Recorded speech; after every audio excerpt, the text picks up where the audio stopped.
नमस्कार सभी छात्र छात्राओं को नमस्कार। आज हम बीए पार्ट थर्ड हिंदी साहित्य के द्वितीय प्रश्न पत्र के अंतर्गत संस्मरण का अध्ययन कर रहे हैं और हमारा पहला संस्मरण है निराला भाई, जो महादेवी वर्मा के द्वारा लिखा हुआ है।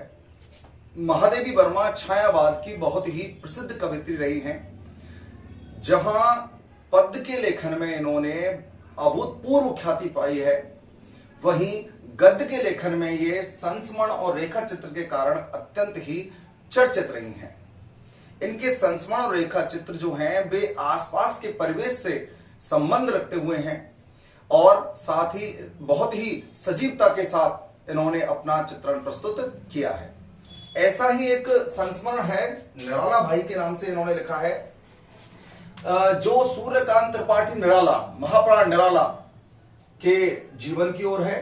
उसके साथ उनके साथ बिताए हुए जो उनके स्मृतियां थी उन्हें संस्मरण के रूप में महादेवी वर्मा ने हमारे सामने प्रस्तुत किया है कि निराला जो थे वो महान साहित्यकार के साथ साथ उनका जीवन कैसा था, क्या क्या उनकी जीवन की विशेषताएं थी, कैसा उनका आसपास का परिवेश के साथ वो कैसा संबंध रखते थे, उनका व्यवहार कैसा था, इस सब के बारे में जितना महादेवी वर्मा ने उनके समीप रहकर जाना है उसका यहाँ पर वो वर्णन करती हुई हमें प्रतीत होती है।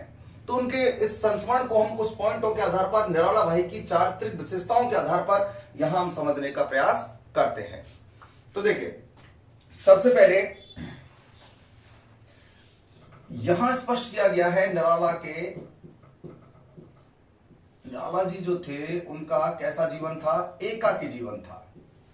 अर्थात माता पिता की मृत्यु के बाद पत्नी की मृत्यु हुई, पुत्री की मृत्यु हुई, पुत्र की मृत्यु हुई। इतने सारे बहुत सारे संकटों को सहन करने के बाद भी उनकी जिजीविषा शक्ति थी, जीवन जीने की वह शक्ति थी जो उन्हें जीवित बनाए हुए थी। इसलिए उनका जो जीवन था वो कैसा था, एकाकी जीवन था और वो अकेले जीवन जीते थे। महादेवी वर्मा कहती हैं कि वो उनके पास रहने आए थे, वहां पर पास में उन्होंने मकान लिया, कच्चा एक मतलब ज्यादा ऐसा मकान नहीं था बहुत भव्य कहा जा सके, रहने का एक कमरा था, उसमें वो रहते थे और प्राय अपना अकेला जीवन ही वो जीते हुए हमें नजर आते हैं। तो उनका जीवन कैसा था, एकाकी जीवन था, अकेलेपन का जीवन था। अगली विशेषता के रूप में देखें कैसे थे वो, महादेवी वर्मा के अनुसार उनकी विशेषता आती है कैसे थे, सहज विश्वास, सहज विश्वासी, अर्थात बहुत ही उनका मन जो था बहुत भोला था, वो हर किसी बात पर सहज रूप में विश्वास कर लिया करते थे। एक बार किसी ने गलती से पंत जी की मृत्यु का समाचार कहीं से उनको आ गया तो उस बात को वो सच समझ बैठे और रात भर महादेवी वर्मा के पास जाकर उनके बारे में सूचना दी कि भाई इस प्रकार से मुझे समाचार आया है।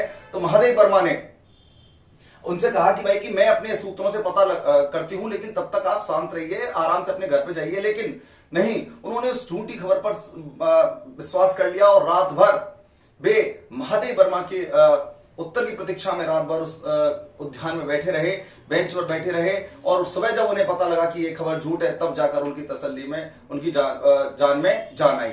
इसलिए वो सहज विश्वासी उनका एक विशेषता हमारे सामने आती है। अगला गुण देखते हैं वो कैसे है,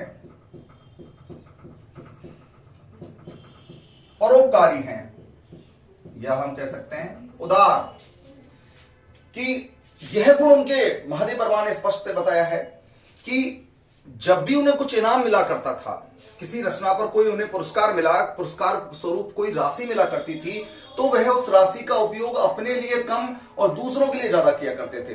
कभी किसी अपने मित्र की विधवा को दे दिया, कभी अपने मित्र की किसी भतीजी के विवाह के लिए दे दिया, कभी अपने किसी जो उनका कोई विद्यार्थी था या उसके पढ़ाई के लिए उन्होंने वो जो राशि मिला करती थी उसे वो दान कर दिया करते थे।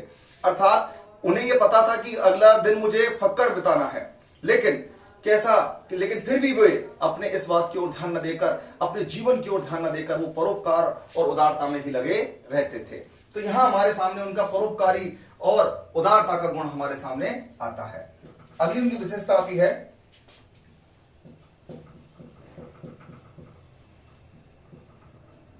अतिथि सत्कार में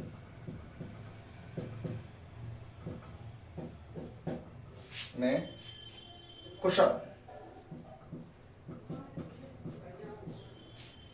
आतिथ्य सत्कार में, अर्थात अपने पास कुछ नहीं है लेकिन यदि उनके घर में कोई मेहमान आ जाए तो उसके लिए वो कुछ भी करने के लिए तैयार हो जाया करते थे।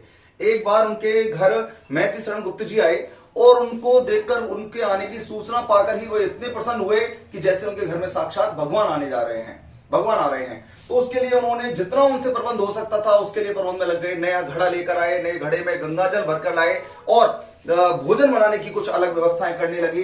इन सब व्यवस्थाओं के बारे में नरलाला जी ने महादेवी वर्मा को सूचित किया कि भाई कि जो यदि कुछ हो, तुम्हारे पास कुछ ऐसा कोई प्रबंध हो तो कुछ लकड़ियां मेरे कमरे पर पटवा दीजिए, कुछ सामान रखवा दीजिए, जिससे कि गुप्त जी जब आए तो उनकी आतिथ्य सत्कार में कोई कसर नहीं रह जाए। इसलिए अतिथि सत्कार में वे कुशल रूप में हमें यहां नजर आते हैं। अगली विशेषता के रूप में देखते हैं, उनकी अगली विशेषता कौन सी आती है? सहृदय। अर्थात वे चाहे उन्होंने जीवन कितने ही संघर्षों में व्यतीत किया है, कितने भी वज्राघात उनके जीवन पर पड़े हैं, लेकिन वे सदैव सहृदयता उनके मन में बनी रही है। सबके साथ कोमलता के साथ व्यवहार करना, बहुत ही अच्छा व्यवहार उनका सबके साथ रहा है। विशेषकर महादेवी वर्मा जो है उन्हें क्या भाई के रूप में स्वीकार करती है, भाई मानती हैं। इसलिए महादेवी वर्मा कहती है कि उनका जो हृदय था वो बहुत ही कोमल और बहुत ही पवित्र हृदय उनका दिखाई देता था। अर्थात वो सबके साथ उनका जो व्यवहार था बहुत ही अच्छा व्यवहार उनका रहता था, सहृदय उनका व्यवहार। अगली विशेषता देखते हैं,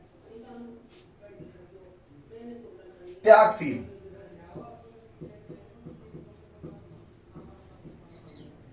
कि भाई त्यागशील की प्रवृत्ति हम देख चुके हैं कि वो जो भी उन्हें कुछ कभी 2100 मिले, कभी 300 मिले या कुछ मिला तो वो उसे त्याग, मतलब दूसरों को दे देते थे।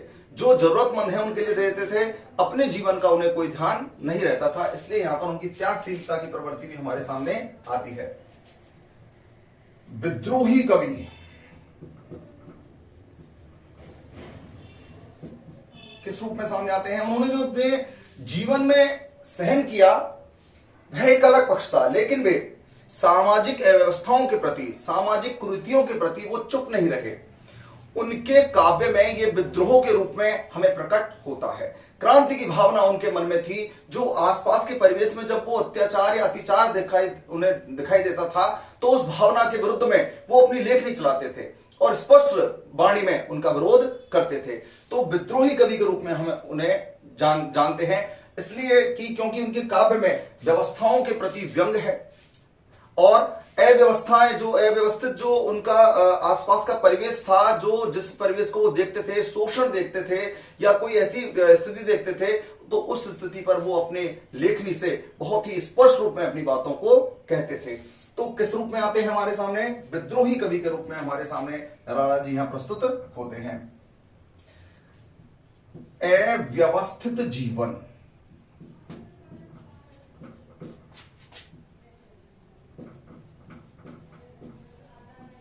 जीवन कैसा था उनका? अव्यवस्थित था।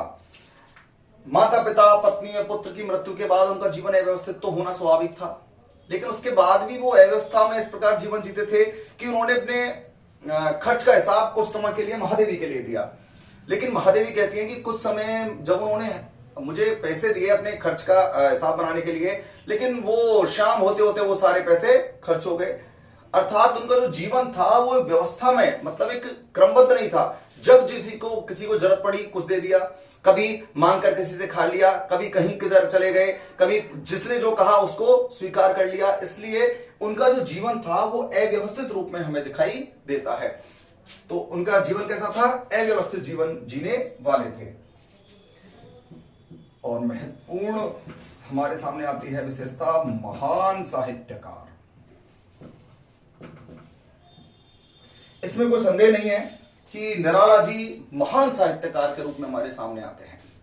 वे छायावाद से उन्होंने अपना काव्य लेखन आरंभ किया और आगे वो बहुत प्रगतिवाद से तक उनका काव्य लेखन रहा है।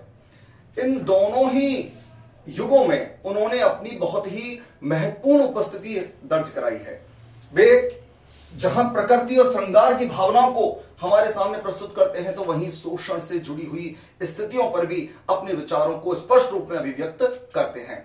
तो एक महान साहित्यकार के रूप में हमारे सामने उपस्थित होते हैं। उनकी महानता इस बात में भी है कि जहां वे क्रांति का आह्वान करते हैं, और वो जब क्रांति का आह्वान करते हैं तो दूसरी ओर प्रकृति की सुंदरता के तत्वों को भी वे स्वीकार करते हुए नजर आते हैं। वे बादल के माध्यम से क्रांति का आह्वान करते हुए नजर आते हैं। साथ ही वे एक दर्शन की ओर उनका झुकाव भी रहा, दार्शनिक प्रभाव भी उनके हमें साहित्य में दिखाई देता है।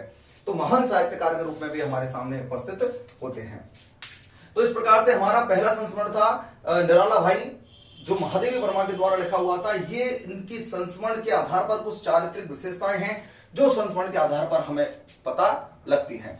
अब इसके आधार पर हमारा संस्मरण है, कुछ रेखा चित्र हैं और रिपोर्टाज और यात्रा व्रत हैं। उनको एक बार अध्ययन करना सभी विद्यार्थियों के लिए आवश्यक हो जाता है कि जिससे हम उनकी मूल चीजों को समझ सकें कि इसमें हमें हमारे लिए क्या उपस्थित किया गया है, क्या दिया गया है हमें।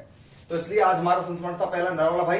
इसके आगे की जो हमारे रेखा चित्र और संस्मरण की स्थिति है उसको हम आगे की क्लासों में अध्ययन करेंगे। धन्यवाद।